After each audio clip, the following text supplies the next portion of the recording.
আসসালামু আলাইকুম রহমতুল্লাহ বরকাতুহ। সম্মানিত প্রিয় মুসলিম ভাই ও বোনেরা, আর ইসলামিক টিভির পক্ষ থেকে সকলকে জানাই আন্তরিক মোবারকবাদ। আশা করি সকলে ভালো আছেন। আমি আলহামদুলিল্লাহ আল্লাহর রহমতে ভালো আছি। আজকে আপনাদের মাঝে আলোচনা করব জান্নাতে প্রথম প্রবেশ করবেন যেই সাহাবী। তো চলুন আমরা জেনে নিই হাদিস থেকে। হযরত আবু বকর রাদিয়াল্লাহু তাআলা আনহু ছিলেন আল্লাহর রসুলের অন্যতম প্রধান এবং প্রিয় সাহাবী। ইসলামের আবির্ভাবের পর প্রথম দিকে ইসলাম গ্রহণকারীদের মধ্যে তিনি একজন বলা হয়। প্রাপ্তবয়স্ক পুরুষদের মধ্যে তিনি সর্বপ্রথম ইসলাম গ্রহণ করেছিলেন। তিনি ছিলেন মক্কার সর্বজনপ্রিয় এবং প্রভাবশালী একজন ব্যক্তি। আভিজাত্য, ভদ্রতা এবং সুচরিত্রের জন্য তিনি সুপরিচিত ছিলেন। তার ইসলাম গ্রহণ অন্য অনেককেই ইসলাম গ্রহণে উৎসাহিত যোগায়। ইসলাম গ্রহণের পর ইসলামের প্রচার প্রসারে হযরত আবু বকর সিদ্দিক রাদিয়াল্লাহু তাআলা আনহু ত্যাগ, তিতিক্ষা, আল্লাহর ইবাদত, জ্ঞান এবং প্রজ্ঞায় তার অগ্রগামিতা তাকে মুসলমানদের মধ্যে সর্বশ্রেষ্ঠ ব্যক্তিতে পরিণত করে। মুসলমানদের মধ্যে নবীজি সাল্লাল্লাহু আলাইহি সাল্লাম পরই ছিল তার অবস্থান। নবীজি সাল্লাল্লাহু আলাইহি সাল্লাম তাকে সাহাবীদের মধ্যে সর্বশ্রেষ্ঠ বলে উল্লেখ করেছেন এবং তার অনুসরণের নির্দেশ দিয়েছেন। ওয়াহাব সুয়াই থেকে বর্ণিত আছে, হযরত আলী রাদিয়াল্লাহু তাআলা আনহু একদিন খুতবা দিতে দাঁড়িয়ে প্রশ্ন করলেন, আপনারা কি জানেন নবীজি সাল্লাল্লাহু আলাইহি সাল্লামের পর এই উম্মতের সর্বশ্রেষ্ঠ ব্যক্তিকে? সবাই বললেন, আপনি সর্বশ্রেষ্ঠ।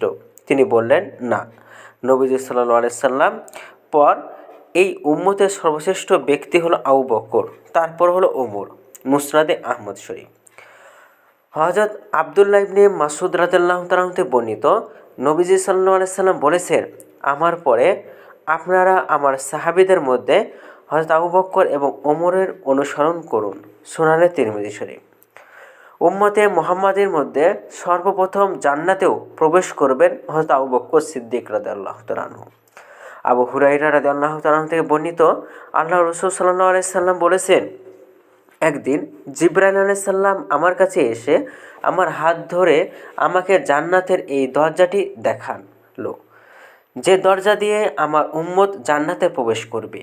তখন আবু বকর রাদিয়াল্লাহু তাআলা আনহু বলেন, আল্লাহর রাসূল সাল্লাল্লাহু আলাইহি সাল্লাম, আমার ইচ্ছা হচ্ছে যদি এই সময় আমি আপনার সাথে থাকতাম, তাহলে জান্নাতের এই দরজা দেখতে পেতাম। তখন আল্লাহর রাসূল সাল্লাল্লাহু আলাইহি সাল্লাম বললেন, হে আবু বকর, আমার উম্মতের মধ্যে তুমি সর্বপ্রথম জান্নাতের প্রবেশ করবে। সুনানে আবু দাউদ। সুবহানাল্লাহ। নবুয়ত প্রাপ্তির আগ থেকেই নবীজি সাল্লাল্লাহু আলাইহি সাল্লামের সাথে হযরত আবু বকর সিদ্দিক রাদিয়াল্লাহু তাআলা আনহু অন্তরঙ্গ বন্ধু ছিল।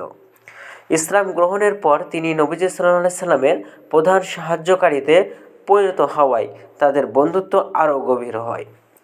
রাসূলুল্লাহ সাল্লাল্লাহু আলাইহি সাল্লাম যেমন তাকে তার সবচেয়ে প্রিয় বন্ধু মনে করতেন, নবীজি সাল্লাল্লাহু আলাইহি সাল্লামের প্রতিও তার অনুরাগ এবং ভালোবাসা ছিল সর্বাধিক। নবীজি সাল্লাল্লাহু আলাইহি সাল্লাম কখনো নিজের মৃত্যু বা বিদায়ের কথা বললে তিনি কেঁদে ফেলতেন। আবু সাঈদ খুদরি রাদিয়াল্লাহু তাআলা আনহু বলেন যে, নবীজি সাল্লাল্লাহু আলাইহি সাল্লাম একদিন খুতবা দিতে দাঁড়িয়ে বললেন, আল্লাহ তাআলা তার বান্দাকে দুনিয়া এবং আল্লাহর কাছে যা আছে এ দুয়ের মধ্যে একটি গ্রহণের সুযোগ দিয়েছেন। তিনি আল্লাহর কাছে যা আছে তা গ্রহণ করেছেন। এ কথা শুনে আবু বকর রাদিয়াল্লাহু তাআলা আনহু কেঁদে ফেললেন। আমি মনে মনে ভাবলাম, এই বৃদ্ধ কাঁদছে কেন? আল্লাহ তার এ বান্দাকে দুনিয়া এবং আল্লাহর কাছে যা আছে এ দুয়ের একটা গ্রহণ করার এখতিয়ার দিলে তিনি আল্লাহর কাছে যা আছে তা গ্রহণ করেছেন। এখানে কাদার মতো কি আছে? আমি বুঝতে পারিনি যে আল্লাহর রাসূল সাল্লাল্লাহু আলাইহি সাল্লাম ছিলেন সেই বান্দা। এটা ছিল তার বিদায়ের ইঙ্গিত। আবু বকর রাদিয়াল্লাহু তাআলা আনহু ছিলেন আমাদের মধ্যে সবচেয়ে জ্ঞানী ব্যক্তি। নবী সাল্লাল্লাহু আলাইহি সাল্লাম হযরত আবু বকর সিদ্দিক রাদিয়াল্লাহু তাআলা আনহুকে কাঁদতে দেখে বললেন, আবু বকর, তুমি কাঁদবে না। নিজের সাহচর্য এবং সম্পদ দিয়ে আমার প্রতি যিনি সবচেয়ে বেশি অনুগ্রহ করেছেন তিনি আবু বকর রাদিয়াল্লাহু আনহু। সহিহ বুখারী শরীফ। ওয়াফাতের আগে নবীজি সাল্লাল্লাহু আলাইহি সাল্লাম যখন খুব অসুস্থ হয়ে পড়েন, তখন তাকে তার জায়গায় নামাজের ইমামতির দায়িত্ব দেন। নবীজি সাল্লাল্লাহু আলাইহি সাল্লাম ওয়াফাতের পর সাহাবীদের ঐক্যমতের ভিত্তিতে তিনি মুসলমানদের খলিফা নির্বাচিত হন। তো আমাদের এই ভিডিওটা যদি আপনাদের ভালো লাগে তাহলে অবশ্যই চ্যানেলটি সাবস্ক্রাইব করে পাশে থাকবেন। ধন্যবাদ সকলকে। আসসালামু আলাইকুম ওয়া রাহমাতুল্লাহি ওয়া বারাকাতুহু।